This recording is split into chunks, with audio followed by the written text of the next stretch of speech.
एक धुंधली सुबह का वह पल जब सूरज की पहली किरणें रेलवे स्टेशन की पुरानी दीवारों पर चढ़ रही हों। हवा में चाय की महक घुली हुई है, ट्रेनों की सीटी गूंज रही है और बीच बीच में यात्रियों की हलचल से प्लेटफॉर्म थरथराता है। तभी स्टेशन के कोने में एक छोटा सा लड़का अपना जर्जर डिब्बा कंधे पर लादे धीरे धीरे चलता हुआ आता है। उसके चेहरे पर मुस्कान है, आंखों में सपनों की चमक, लेकिन जेब में सिर्फ कुछ पैसे। क्या यह लड़का कभी सोच सकता था कि यही स्टेशन उसके जीवन का टर्निंग पॉइंट बनेगा? यह कहानी है अर्जुन की, एक साधारण जूता पॉलिश करने वाले की, जो अपनी मेहनत और नई सोच से करोड़पति बन गया। लेकिन यह सफर इतना आसान नहीं था। आइए डुबकी लगाएं इस प्रेरणा की गहराई में, जहां हर कदम एक सबक और हर मुस्कान एक जीत है। छोटा सा शहर था मुरादाबाद, उत्तर प्रदेश का एक ऐसा कोना जहां रेलवे स्टेशन शहर की धड़कन की तरह धड़कता रहता।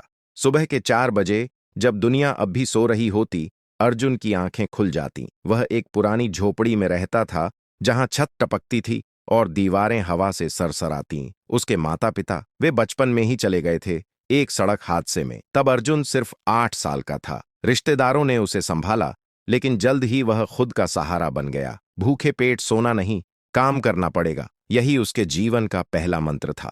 सुबह सुबह वह उठता, ठंडे पानी से मुंह धोता और अपना जूता पॉलिश का डिब्बा, एक पुरानी लकड़ी की पेटी जिसमें ब्रश, पॉलिश की काली डिब्बियां और कुछ पुराने कपड़े भरे होते, कंधे पर लाद लेता। स्टेशन तक पैदल आना पड़ता, करीब 2 किलोमीटर। रास्ते में वह पड़ोसियों को नमस्कार करता, कभी कभी किसी दुकान पर रुककर चाय का एक घूंट मांग लेता। स्टेशन पहुंचते पहुंचते सूरज निकल आता और अर्जुन अपना ठिकाना चुन लेता। प्लेटफॉर्म नंबर 1 के बाहर एक पुरानी बेंच के पास। साहब, जूते चमकवा लीजिए, इतने चमकदार कि आपका चेहरा नजर आए। उसकी आवाज स्टेशन की हलचल में घुल जाती। यात्री आते जाते, कोई जल्दबाजी में ट्रेन पकड़ने वाला व्यापारी, कोई गांव से शहर लौट रही औरत, कोई स्कूल बैग लटकाए छात्र। अर्जुन सबके जूते चमकाता। उसके हाथों में जादू होता। काली पॉलिश लगाना, ब्रश से रगड़ना, फिर साफ कपड़े से पोंछना। 5-10 रुपये मिल जाते। दिन भर में 20-30 ग्राहक, मतलब 60-64 रुपये। लेकिन अर्जुन के लिए पैसे से ज्यादा महत्वपूर्ण थी मुस्कान। वह हमेशा हंसता रहता। भाई साहब, आज का मौसम तो कमाल है ना, ट्रेन लेट ना हो जाए। या बहन जी, शहर पहुंचकर घर वालों को याद करना, चाय बनाकर पिलाना। स्टेशन के लोग उसे प्यार करते थे। चाय वाले चाचा उसे कभी कभी एक बिस्किट दे देते। गार्ड साहब कहते, अर्जुन बेटा, तू तो स्टेशन का सितारा है। रेलवे पुलिस का एक कांस्टेबल, रामू चाचा, उसे कभी कभी अपनी पुरानी किताबें देते। अर्जुन पढ़ना सीख चुका था। स्कूल तो न जा सका, लेकिन शाम को झोपड़ी में लालटेन की रोशनी में किताबें उलटता। वह सपने देखता, बड़े घर, अच्छे कपड़े, लेकिन सबसे ज्यादा एक ऐसा जीवन जहां वह सिर्फ जूते न चमकाए, बल्कि लोगों की जिंदगियां रोशन करे। लेकिन जीवन आसान न था। बारिश के दिनों में स्टेशन भीग जाता, ग्राहक कम हो जाते, सर्दियों में हाथ सुन्न पड़ जाते। फिर भी वह काम करता। कभी कभी भूख लगती तो पेट दबाकर हंस देता। सब्र रखो अर्जुन, कल बेहतर होगा, यही उसका दूसरा मंत्र था। एक धूप वाली सुबह, जब स्टेशन पर यात्रियों की भीड़ उमड़ रही थी, एक ट्रेन पटरी पर रुकी। प्लेटफॉर्म पर उतरा एक आदमी, लंबा कद, साफ सुथरे कपड़े, हाथ में एक महंगा सूटकेस। उसके जूते इतने चमकदार थे कि लगता जैसे अभी अभी पॉलिश हुए हों। लेकिन अर्जुन ने फर्क पकड़ लिया, जूतों पर धूल का एक हल्का सा निशान। वह फुर्ती से उठा, डिब्बा संभाला और आदमी के पास पहुंच गया। साहब जी, जूते चमकवा लीजिए ना, मैं ऐसे चमका दूंगा कि आईने की तरह हो जाएंगे। अर्जुन की आवाज में उत्साह था। आदमी ने नीचे झांका, उसके चेहरे पर हल्की मुस्कान फैली। वह मुस्कुराया जैसे कोई पुराना दोस्त मिल गया हो। तू तो बड़ा कॉन्फिडेंट लगता है बेटा, लेकिन क्या तू जानता है, असली चमक जूतों में नहीं, इंसान की सोच में होती है। अर्जुन चौंक गया। वह तो सोच रहा था कि साहब सिर्फ पैसे देंगे या ना देंगे, लेकिन यह साहब मतलब, उसने पूछा आंखें फैलाकर। आदमी ने अपना सूटकेस नीचे रखा, बेंच पर बैठ गया। देख, तू रोज यही करता है, जूते चमकाता है, अच्छा है, ईमानदार काम, लेकिन कभी सोचा इसे और बेहतर कैसे बनाया जाए? सफलता वही हासिल करता है जो अपने काम में कुछ नया जोड़ता है। जूते चमकाना तो तेरा धंधा है, लेकिन जिंदगियां चमकाना वो कला है। अर्जुन सुनता रहा, सांस रोके। साहब ने अपना नाम बताया, राजेश मेहता, एक बड़ा बिजनेसमैन जो दिल्ली से लौट रहे थे। उन्होंने अपनी कहानी सुनाई, कैसे वे खुद एक छोटे शहर से निकले, चाय बेची, फिर चाय की दुकान खोली और आज चेन ऑफ कैफे चलाते हैं। सफलता का राज नयापन, पुराने तरीके से मत चलो, सोचो ग्राहक को क्या चाहिए, ट्रेन की सीटी बजी। राजेश उठे, पैसे दिए, 10 रुपए, जो अर्जुन के लिए ज्यादा थे। सोच लेना बेटा,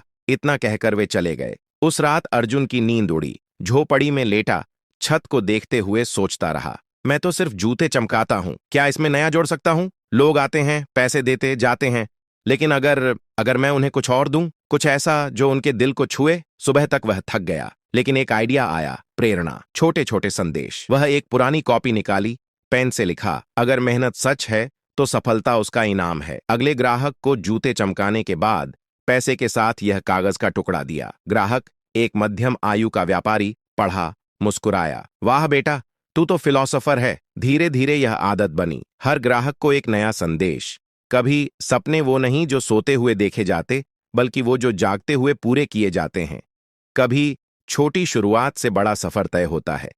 लोग उत्सुक होने लगे, आज क्या संदेश है भाई? स्टेशन पर हलचल बढ़ गई। चाय वाले चाचा कहते, अर्जुन, तू तो स्टेशन का गुरु बन गया। महीनों बीत गए। अर्जुन का छोटा सा धंधा अब सिर्फ पॉलिश का नहीं, प्रेरणा का केंद्र बन गया। सुबह होते ही लोग इकट्ठा होने लगे। एक लड़की, रीता, जो नर्स बनने का सपना देखती थी, रोज आती। अर्जुन उसके जूते चमकाता और कहता, रीता दीदी, याद रखो, दर्द वो दवा है जो बीमारी को जड़ से उखाड़ फेंकती है। रीता मुस्कुराती और अगले दिन अपनी पढ़ाई की कहानी सुनाती। फिर था शर्मा अंकल, एक रिटायर्ड टीचर जो पोस्ट रिटायरमेंट डिप्रेशन में थे। अर्जुन ने उन्हें संदेश दिया, उम्र सिर्फ संख्या है, जिंदगी अनुभवों की किताब। शर्मा अंकल ने फिर से किताबें लिखनी शुरू की। स्टेशन पर अर्जुन की फैन फॉलोइंग बढ़ती गई। रामू चाचा ने एक बोर्ड लगवा दिया, अर्जुन की शाइन एंड इंस्पायर सर्विस। हंसी मजाक में, लेकिन असर गहरा था। एक दिन एक युवा उद्यमी विक्रम आया। उसके जूते चमकाते हुए अर्जुन ने पूछा, भैया क्या परेशानी है? चेहरा उदास लग रहा। विक्रम ने खोला, स्टार्टअप फेल हो गया, इन्वेस्टर्स भागे। अर्जुन ने संदेश दिया, असफलता सीढ़ी है जो सफलता तक पहुंचाती है, बस चढ़ते रहो। विक्रम प्रभावित हुआ। 2 हफ्ते बाद लौटा, बोला, अर्जुन, तेरी वजह से मैंने फिर ट्राई किया, अब मेरा ऐप लॉन्च हो गया। उसने अर्जुन को इनवाइट किया एक इवेंट में स्पीकर बनने को। अर्जुन हिचकिचाया, लेकिन गया। वहां उसकी कहानी सुनकर लोग तालियां बजाने लगे। समाचार फैल गया। लोकल न्यूज़पेपर ने कवर किया। स्टेशन का जूता पॉलिश वाला, प्रेरणा का स्रोत। अर्जुन को इंटरव्यू मिले, लेकिन वह वही रहा, सादा, मुस्कुराता। रातें अब किताबें पढ़ने में बीतती। वह लाइब्रेरी जाती, मोटिवेशनल बुक्स उधार लेती। रिच डैड पुअर डैड पढ़ा, the power of positive thinking. Her page से नया संदेश निकालता। 1 वर्ष बाद वही ट्रेन रुकी। राजेश मेहता उतरे। अर्जुन ने दूर से पहचाना, दौड़ पड़ा, साहब, आप? जूते चमकाऊं?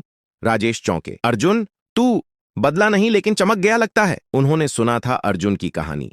जूते चमकाए, संदेश मिला, हर इंसान अपनी कहानी का लेखक खुद होता है। राजेश ने पढ़ा, आंखें नम हो गईं। बेटा, तूने मेरी बात को अपना लिया, अब तू सिर्फ जूते नहीं, सोच चमका रहा है। बातें हुईं। राजेश ने बताया अपनी कंपनी के बारे में, शाइनिंग स्टेप्स, एक शू केयर प्रोडक्ट्स की कंपनी। तू मेरे साथ चल, दिल्ली, नई जिंदगी। अर्जुन डर गया। साहब, मैं तो अनपढ़ हूं। राजेश बोले, पढ़ाई किताबों में नहीं, जिंदगी में। तू तैयार? अर्जुन ने हां कहा। स्टेशन को अलविदा कहा। आंसू थे, लेकिन आशा ज्यादा। रामू चाचा ने आशीर्वाद दिया, रीता ने गले लगाया। ट्रेन में बैठा अर्जुन ने खिड़की से स्टेशन को देखा। अलविदा, मेरा पहला घर। दिल्ली पहुंचा तो दुनिया बदल गई।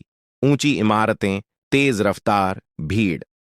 राजेश की कंपनी में अर्जुन को असिस्टेंट बनाया, प्रोडक्ट टेस्टिंग, कस्टमर फीडबैक। लेकिन शुरुआत मुश्किल। सहकर्मी हंसते, ये स्टेशन वाला क्या करेगा? अर्जुन चुप रहता, रातें पढ़ाई में बिताता। ऑनलाइन कोर्सेज ज्वाइन किए, बिजनेस मैनेजमेंट, मार्केटिंग। एक दिन मीटिंग में आइडिया दिया, क्यों ना प्रोडक्ट्स के साथ इंस्पिरेशनल कोट्स दें। सब हंसे, लेकिन राजेश ने कहा, ट्राई करो।